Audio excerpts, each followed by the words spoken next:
John! Kumusta? Ngayon, i-ano ko sa inyo yung gagawa tayo ng pan cinnamon. Ito na yung mga ingredients ko. 1 kilong harina. 1 kilong harina. Ulitin ko. 200 grams na sugar.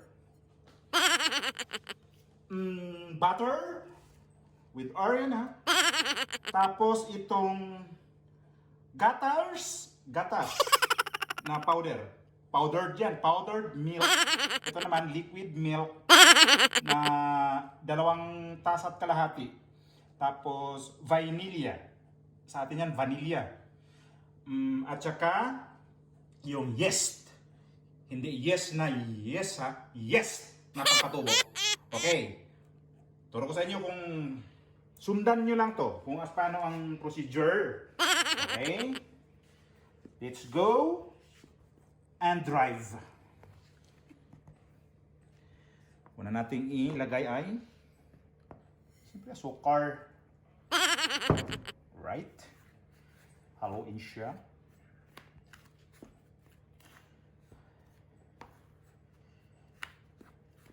And then with ang unahin natin ito is yung dry ingredients. Sandali. Hindi pa pala ito nasimot oh. Hindi pa nasimot. Kailangan simutin. Sayang naman eh.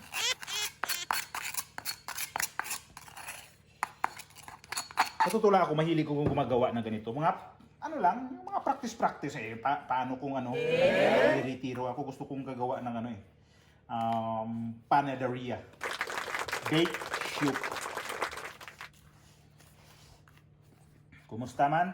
Mga gwapo-gwapa dyan? Okay lang ba kayo dyan? Kami dito okay lang. Sunod natin ilagay ay ilapag natin tong ito.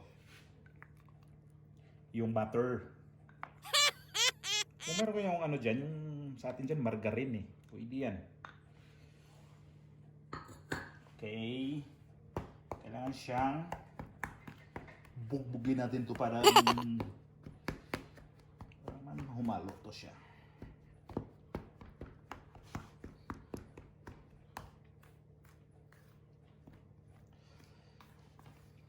Maraming yung dito kasi sa Spain, nag-request sila sa akin na gagawa daw ako ng video na maintindihan nila kasi di doon nila intindihan yung video ko. Nanood sila ng video ko pero hindi na intindihan. Sabi ko, isip ko, ano kaya pwede kong gawin na video? Alam nga naman na titira lang ako sa harap ng camera tapos di ko alam kung anong gagawin ko. Sabi ko, pag-isipan ko muna kung anong gagawin kong video para sa mga Espanyol. Para maintindihan nyo rin kung mga sinasabi ko. Ulitin ko, di ako hindi ako bihasa mag-Espanyol. Nahalo ko na siya. Nawala na yung yung butter. So, lagyan natin ito yung gatas na liquid. So, kita nyo naman, liquid yun na naman buo. Powder pala, buo. Ano ko ba? Puro ako mali-mali. Halo natin ito. Haluin lang siya ng haluin.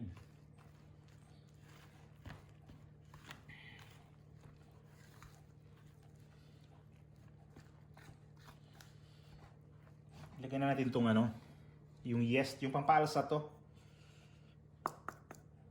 2 teaspoon lang yung yeast nito, yung nilagay ko.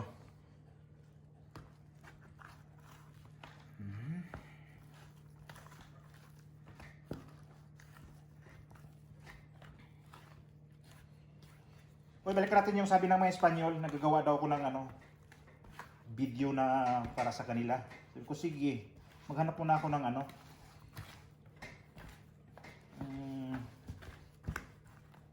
produkto ko nga gagawin na para maintindihan nila. Mahirap na naman kasi paano meron naman din sumusubaybay pala sa video ko dito mga Espanyol. Salamat sa inyo mga Spanish bread. Sabi ko na rin yun. Wait lang ha. Tanggalin natin ito. Mga Espanyol kasi mga mabait sa amin dito eh. Wala kami nag-leave sa kanila. Salamat naman ako may nanonood pala dyan mga Spanyol. Salamat po sa inyo.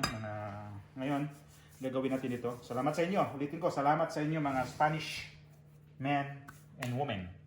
Pala kayo. Kahit maliit pala yung channel natin, pero at least may nanonood din. Salamat sa mga suporta nyo. Ha? Kung hindi pa kayo nakapag-subscribe dito, i-subscribe nyo na. Huwag nyo nang tagalan. Libre ngayon. Yan o, dumaan na o. I-subscribe nyo yan. Huwag kayong manood. Tapusin nyo itong video na to para maintindihan nyo. At saka, kita-kita. Huwag nyo kong iwanan. Hindi pa ito tapos. Tapos iwanan nyo na ako. Okay? Halo.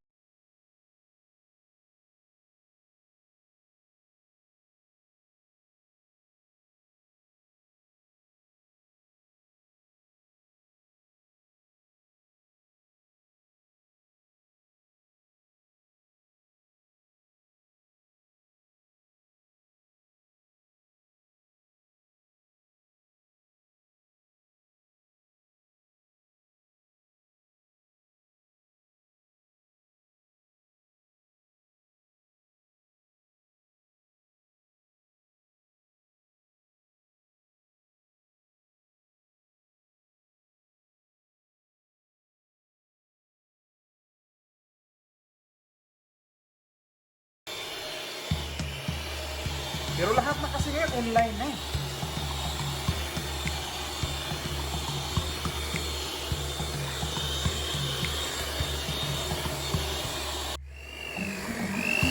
Pwede na to. Sa mga pagmasa nito, sa mga 8 minutes yata o 8 to 10 minutes. O, pwede na siya.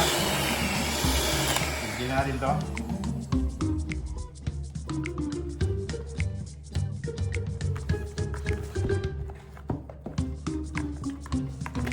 Okay. Pwede na.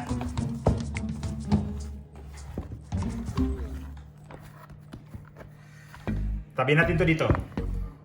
Takpan natin ng tela para di malangawan ka. Makipag-gira na naman ako sa langaw dito. Makukulit talaga.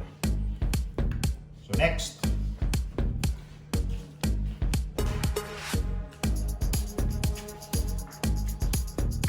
Ito yung ilagay natin dun sa taas ng masa natin. Ito yung 1/4 na tasa na yung cinnamon. Ano ba tawag mo sa atin? O cinnamon nga. Kasi dito pala kanila. Cinnamon, tapos ito, yung butter, yung gatas, at saka asukal na 1/2 tasa. Para maano natin yung kanina yung sinabi ko, yung parang yung feeling niya, yung palaman. Ganyan sila. Gawin natin ito is isun ulit. Lalaparin natin ito.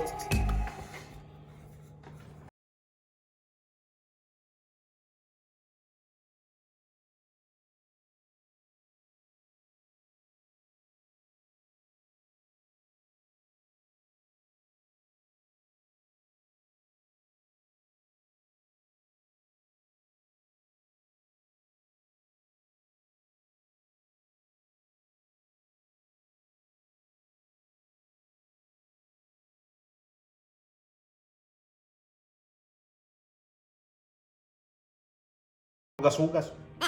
Make sure lang ha.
Perfect.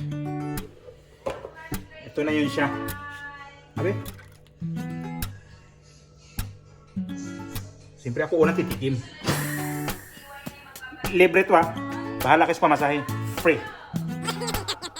Oh! Ingat! Woo! So kung hindi pa nagka-subscribe, subscribe nyo na. I-like ang video, i-share, at saka i-comment. Shout out dyan sa Bohol, sa mga kapatid ko at saka dyan sa Negros. Maraming salamat po sa inyo dyan. Ingat-ingat po tayo. God bless po.